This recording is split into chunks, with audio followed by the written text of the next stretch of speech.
is good. Whoa.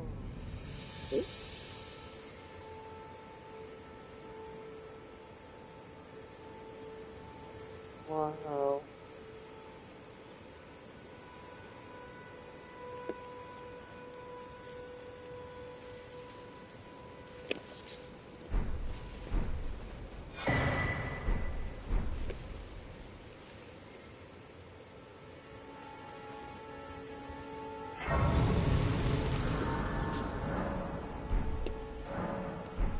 Yeah, I know all that. Oh, yes.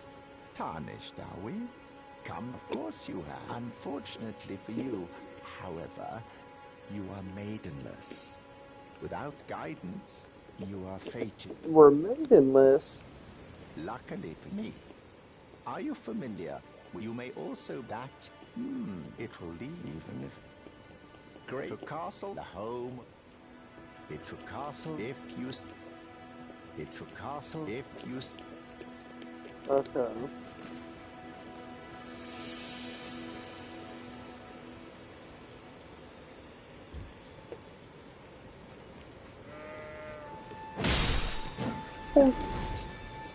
Okay.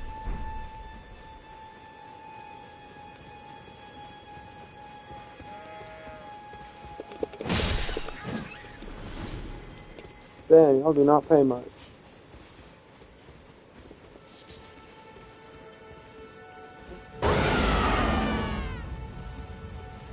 Makes me stronger. Cool. Bum, bum, ba da da da da da.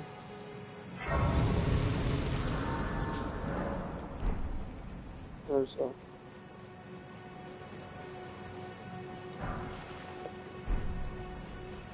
Remember that's there.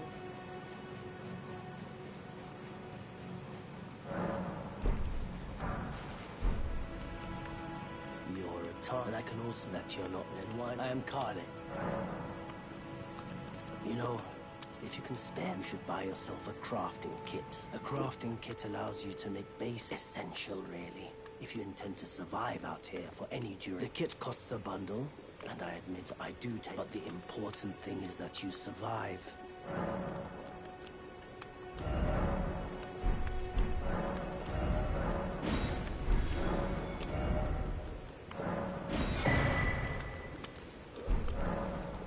I'm glad.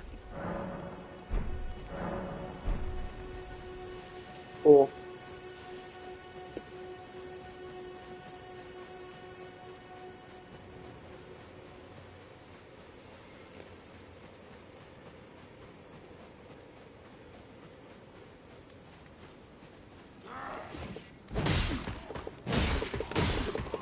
Bonk, bonk, bonk.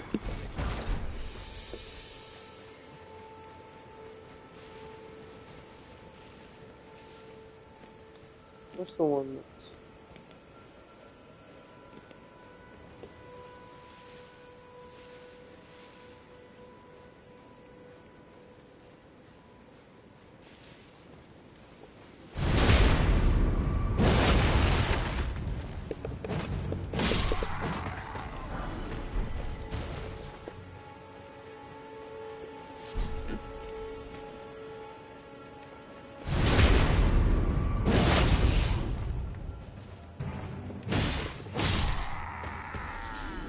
kind of like the stick.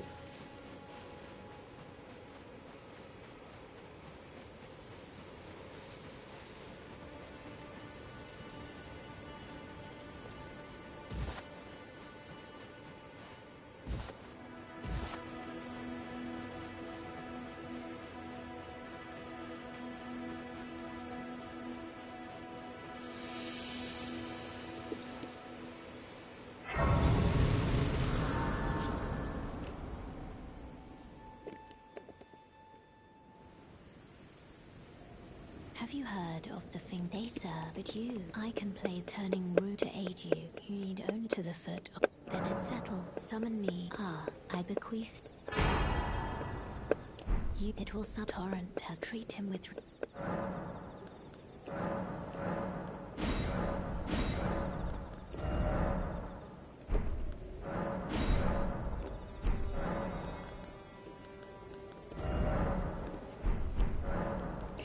return, let my hand share them with me.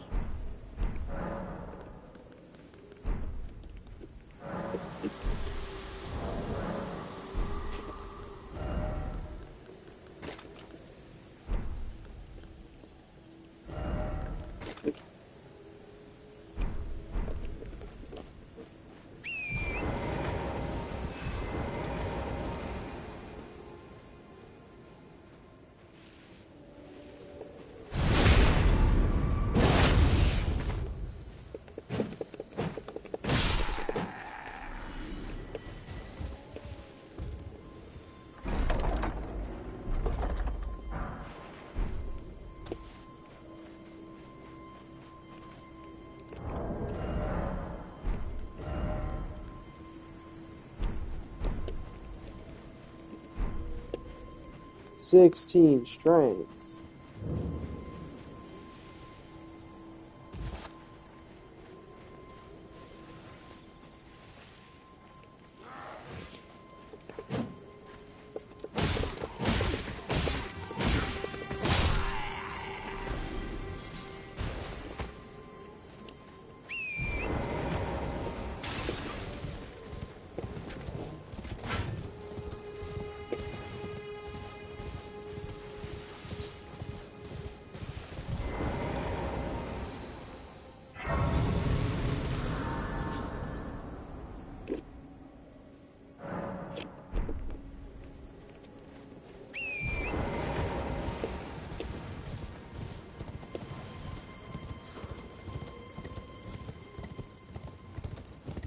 Oi! You there. Could you help us out, Cully?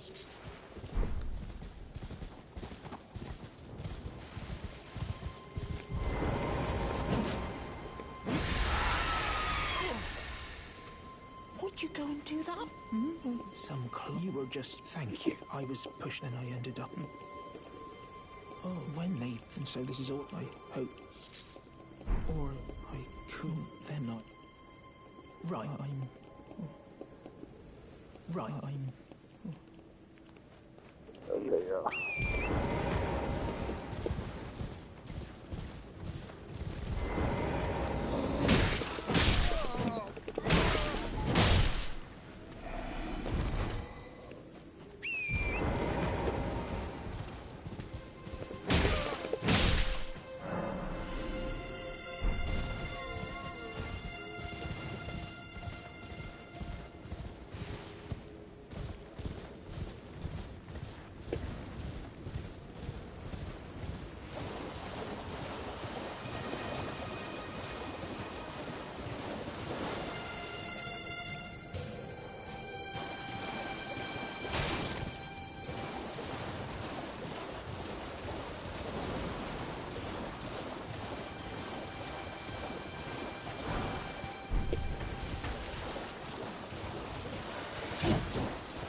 isn't Darius. The bloody finger. The end is nigh.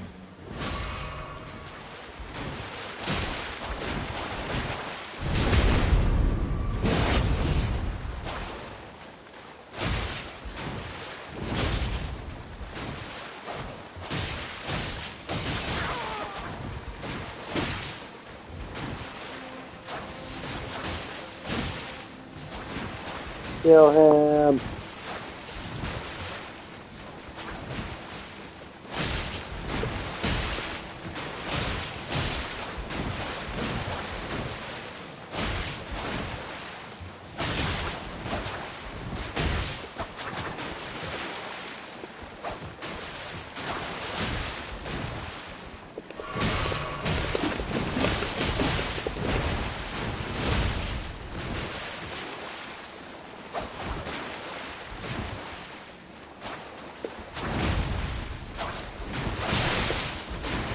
Oh.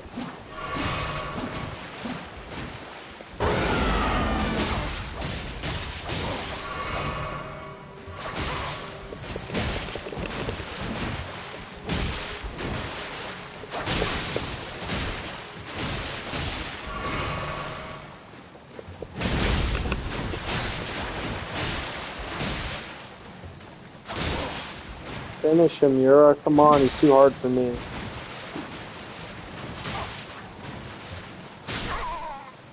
You're joking.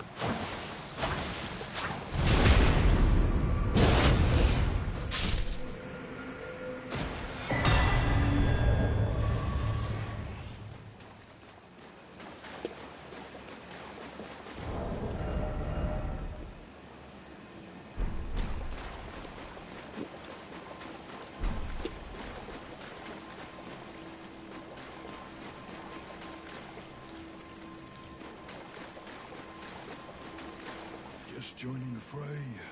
Well, you fond Mura, tarnished, held in thrall by cessblood. You stay the path. Just remember. Don't know your emotions. One last word of me. Stay clear of Agil Lake, and it's as fierce. So, stay clear. Be on your way. Perhaps we will meet.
This video is sponsored by Resound, one of the best podcasting tools I've ever used.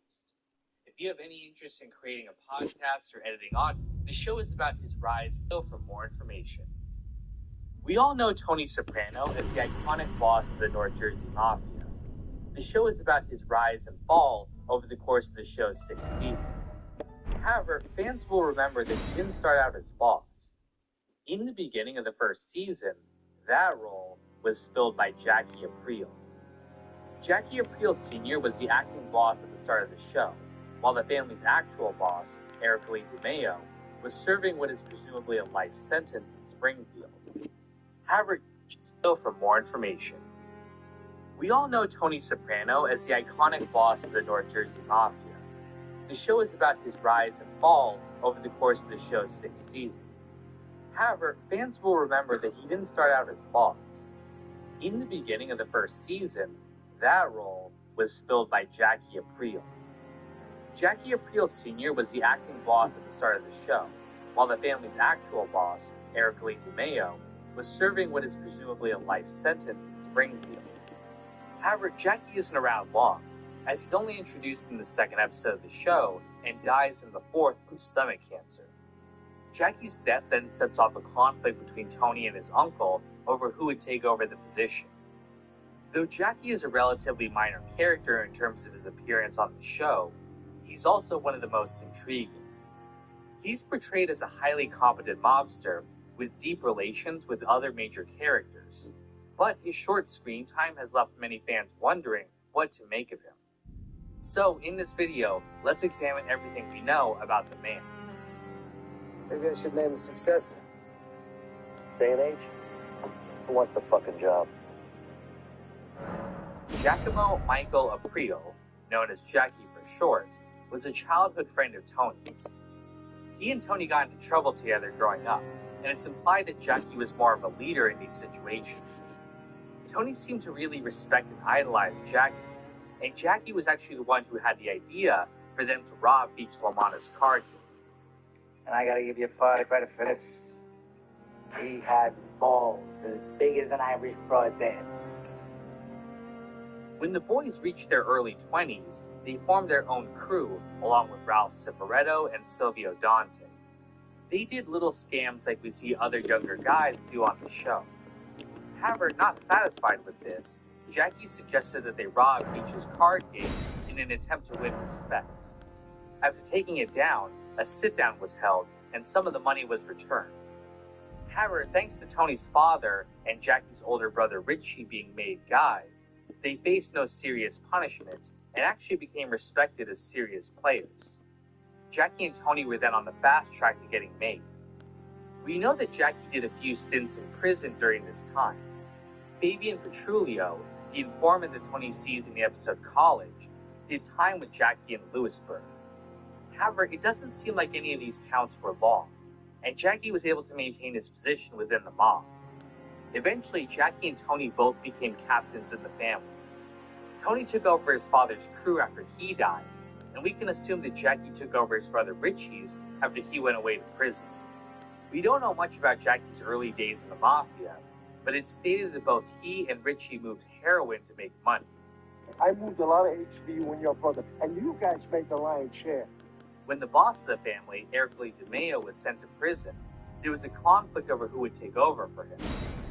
We don't know how Jackie was chosen specifically, but we do know that there was some fighting between him and Junior, who believed that he should have the title due to his seniority. He was lying to be boss. Now he's got to take orders from somebody who used to fetch him a Sambuca. Hey, fuck him. After a short conflict, they were able to negotiate a peace, and Jackie became acting boss. It's interesting that Tony supported Jackie against his own uncle. This is probably due to him and Tony being friends since childhood, so he probably knew he would rise fast with Jackie as boss. However, it is still strange that Tony sided against his own family, and the seeds that this sowed would eventually lead to fighting between the two that we see in the first season. As boss, Jackie was well respected by everyone in the family. He was considered a fair leader, and he was never greedy with his captains. I mean, when Jackie was acting boss, no one minded because it all evened out at the end of the day. But your uncle, I don't. Does he eat alone? He doesn't even pass the salt. Unfortunately, Jackie did not get to be boss for long.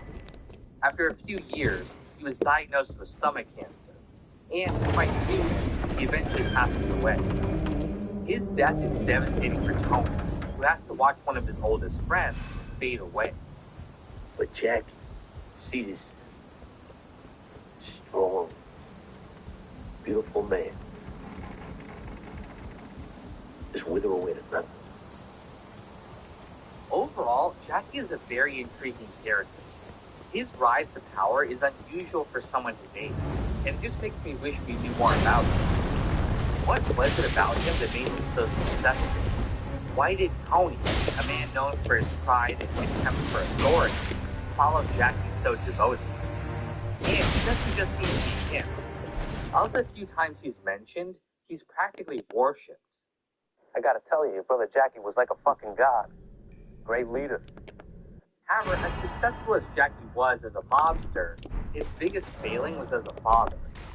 Jackie has 2 children, his daughter Kelly Aprile and his son Jackie Jr. Not wanting his son to follow him into the mob, he encouraged him to go to medical school and become a doctor. Does that mean you know how close we were? He never wanted this for you. He wanted you to be a doctor. However, despite pushing his son towards academics, he didn't seem to realize how difficult it was for him. Jackie Jr. struggled with school and maintaining his grades, something his father wrote off instead of addressing. I tried to lay off all Jackie's problems on a learning disorder, but figured he would be a learning disorder, wouldn't it? This putting off of problems instead of addressing them seems to have been a trend when it came to his son. Meadows says that Jackie Jr.'s father never paid attention to his actions or punished him at all for his mistakes. And you'd ask him, like, aren't you afraid what your parents are going to say? Or, I don't know, whatever. And he would just go, they don't give a shit. Of course you. Unfortunately, this resulted in Jackie Jr. being extremely spoiled and lazy. Though he went to college to make his old man happy, what he really wanted to do was become a gangster like him. My brother's whole stupid, pathetic dream was to follow in our father's footsteps. Tony tried to keep Jackie Jr. out of life like his father wanted, but he continued to push his luck with his petty capers. This culminated with him attempting to emulate his father and rob a card game like he did. Unlike his father, though, Jackie Jr. and his friends ended up shooting up the place due to being high on drugs. Though he escaped, his life is basically over because he wounded a maid guy. Though Tony and Ralphie, who is dating Jackie's mother Rosalie, both claim to want to spare him due to his father, in reality, they're both just trying to push the responsibility onto the other. In the end, Ralph has Jackie Jr. killed, and it's actually Jackie's cousin Vito that ends up pulling the trigger. The whole Jackie Jr. affair demonstrates how little these guys care about each other, even when they're supposedly best friends. Despite promising to look out for his family, Tony is eager to have Jackie Jr. killed when he becomes a nuisance for him. Even Uncle June talks about how few people show up to Jackie Jr.'s funeral, an insult to the family that had once ruled North Jersey. Jackie Jr. was still acting boss. When a child passed away, this place would be filled to the rest. Flower cars up and down the block. No matter what the boy has done. We should also talk about his relationship to his wife, Rosie. We don't know much about their marriage overall. We only have one scene with them together before he dies, though it does seem like she's supportive of him while he's getting his treatment. However, their marriage seems to have had problems as well. Rosalie mentions to Carmela that she was having an affair with a guy from her gym named Steve. She broke it off after Jackie got sick, but we can see that there were problems between the two. From what we saw with the nurse, it's likely that Jackie had Gumar's as well. Rosalie also says that after Jack died, she found out how much money was left for her, and there wasn't as much as she was expecting. This is something that Carmela fears as well, that there isn't going to be enough for her to live on if Tony dies or is arrested. Now, Rosalie does not seem to be living the high life after Jackie dies, but she was able to stay in her house and doesn't seem to have worked an actual job. Now, some of that might have been from Ralph, who dated her shortly after Jackie died. But that also brings up another interesting point. It seems a little weird that Ralph, someone who was apparently close to Jackie growing up, would date his widow. I mean, could you imagine someone like Silvio dating Carmela if Tony died? It just seems a little disrespectful to the memory of a man that everyone loved and respected so much. I know. It's tough on you. I'm the guy that stays your mom. Hey, don't get fucking filthy about it. But again, I think the statement about how much these guys actually care about each other. No matter what they say on the surface, underneath it, they're just doing whatever is best for themselves. Despite the supposed friendship between the Sopranos and the Apriles, Tony actually oversees the almost complete destruction of the family. But that's a topic for next time. For now, I'll leave it at this. If the show has one big missed opportunity, it's Jackie Aprile Sr. His backstory is fascinating, and the relationship that he supposedly had with many of the major characters on the show is something that should have been explored more. I would have loved it if we could have had more flashbacks with Jackie, or more stories about the other characters' relationship with him. Then it settled. Summon me. I bequeath.